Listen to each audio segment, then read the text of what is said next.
الحمد لله نحمده ونستعينه ونستغفره ونؤمن به ونتوكل عليه ونعوذ بالله من شرور أنفسنا ومن سيئات أعمالنا من يهده الله فلا مضل له ومن يضلله فلا هادي له. قال الله تبارك وتعالى: أعوذ بالله من الشيطان الرجيم. بسم الله الرحمن الرحيم.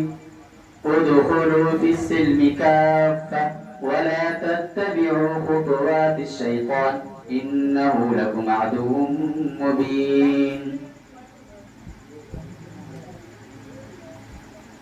میرے محترم بزرگوں دوستو،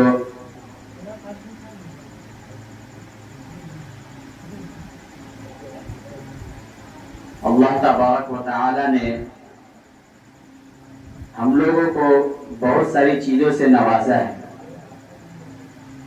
ہم لوگ ہر موضوع پر بیان سنتے رہتے ہیں، نماز کے متعلق باتیں سنتے رہتے ہیں، سیرت کے متعلق باتیں سنتے رہتے ہیں، اور بھی دینی باتوں کو سنتے رہتے ہیں. آج کل ہمارے معاشرے میں ایک ایسی بیماری چل پڑی ہے جس کی طرف بہت ہی کم لوگوں کا ذہن جاتا ہے، جس کی طرف بہت ہی کم لوگ متوجہ ہوتے ہیں. ایک بات یاد رکھیں، اللہ تبارک و تعالی نے ہم لوگوں کو ایک بہت بڑی نعمت عطا فرمائی ہے. ایسی نعمت ہے کہ اگر وہ نعمت ہمارے اندر نہ ہو تو دنیا کی ساری چیزیں بیکار ہیں ہمارے لیے. بالفرض ہمارے پاس دنیا کی تمام چیز ہو، ہمارے پاس بادشاہت ہو، ہم جو ہے ملک کے امیر بن جائے، پوری دنیا میں سب سے زیادہ مالدار ہم بن جائے، لیکن اللہ تبارک و تعالیٰ کی طرف سے ایک نعمت ہمارے پاس نہ ہو، وہ ایمان کی نعمت، پھر جو ہے ساری چیزیں بیکار ہیں ہمارے لیے. دوسری طرف اللہ تبارک و تعالیٰ کی طرف سے ہمارے اندر ایمان ہو اور ایمان کے علاوہ ہمارے پاس کچھ بھی نہ ہو، پھر بھی ہم کامیاب ہیں. آپ کے سامنے قرآن کریم کی آیت تلاوت کی گئی ہے: ادخلوا فی السلم کافہ. اللہ تبارک و تعالیٰ ایمان والوں سے فرماتے ہیں، مسلمانوں سے، انسانوں سے فرماتے ہیں کہ پورے طور پر ایمان کے اندر داخل ہو جاؤ. اس کے بعد فرماتے ہیں وَلَا تَتَّبِعُوا خُطُوَاتِ الشَّيْطَانِ، یعنی شیطان کی اتباع مت کرو، شیطان کے بتلائے ہوئے طریقے پر مت چلو. کیوں؟ اللہ تبارک و تعالیٰ آگے فرماتے ہیں اِنَّهُ لَكُمْ عَدُوٌّ مُّبِينٌ، بلا شبہ یہ تمہارے لیے شیطان جو ہے کھلا ہوا دشمن ہے. میرے محترم بزرگوں دوستو، شیطان ہمارا جو ہے کھلا ہوا دشمن ہے. اس کو یوں سمجھیے کہ ہمارا کوئی انسان دشمن ہو، ہم جو ہے اس انسان سے بچ کر چلتے ہیں. اگر ہمارا دشمن سامنے آ جائے ہم جو ہے اس دشمن سے بچ کر چلتے ہیں اور ہوشیار ہو جاتے ہیں کہ اگر ہمارا دشمن مقابلہ کرے گا تو ہم بھی مقابلہ کریں گے. انسان سے بڑھ کر کے جو شیطان جو ہے ہمارا دشمن ہے. شیطان ہمیشہ اس بات میں رہتا ہے، اس سوچ میں رہتا ہے کہ کس طریقے سے ہم جو ہے مسلمانوں کا، ایمان والوں کے ایمان کو چھین لیں.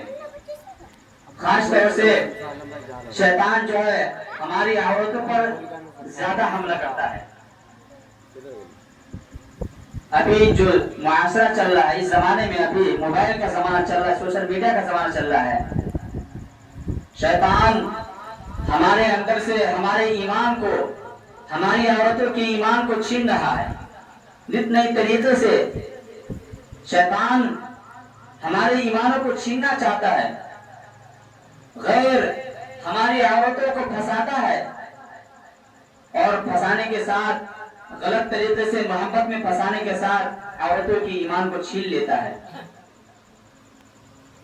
گھر میں عورتیں دیندار ہے، نماز پڑھتی ہے، قرآن پڑھتی ہے، روزہ رکھتی ہے، سب کچھ ٹھیک ہے، لیکن اندر ہی اندر کیا ہو رہا ہے ہمیں معلوم نہیں ہوتا ہے.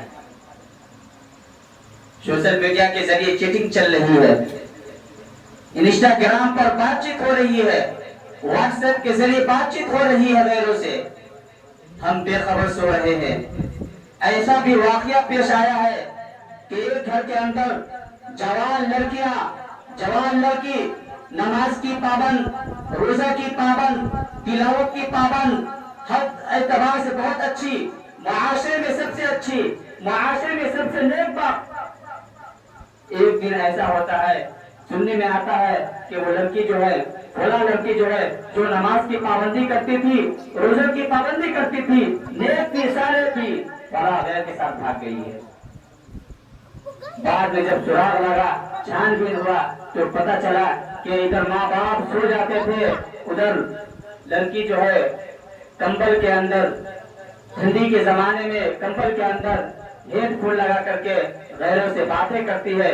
دھیرے دھیرے لڑکی جو ہے اس کے محبت میں پھنس جاتی ہے، اور ایک دن ایسا آتا ہے کہ وہ اس کے ساتھ بھاگ جاتی ہے. تو میرے محترم بزرگوں دوستو، ہمیں اس طرف بھی توجہ دینا ہے، توجہ کرنا ہے. بہت ساری وجہ ہیں لڑکیوں کو اسلام سے پھرنے کی، اس میں سے ایک وجہ یہ بھی ہے مخلوط تعلیم. جن اسکولوں میں مخلوط تعلیم ہوتی ہے، لڑکے لڑکیاں سب ایک ہی ساتھ پڑھتے ہیں، وہاں یہ زیادہ معاملہ چلتا ہے. تو میرے محترم بزرگوں دوستو، ہمیں اس بات کی طرف بھی غور کرنا ہے اور فکر کرنا ہے. ہمیں اپنے بچوں کی فکر کرنا ہے، ہمیں اپنی بیٹیوں کی فکر کرنا ہے، ہمیں اپنی اولادوں کو فکر کرنا ہے. اللہ تبارک و تعالی ہمیں کہنے سننے سے زیادہ عمل کی توفیق عطا فرمائے. وآخر دعوانا الحمدللہ رب العالمین.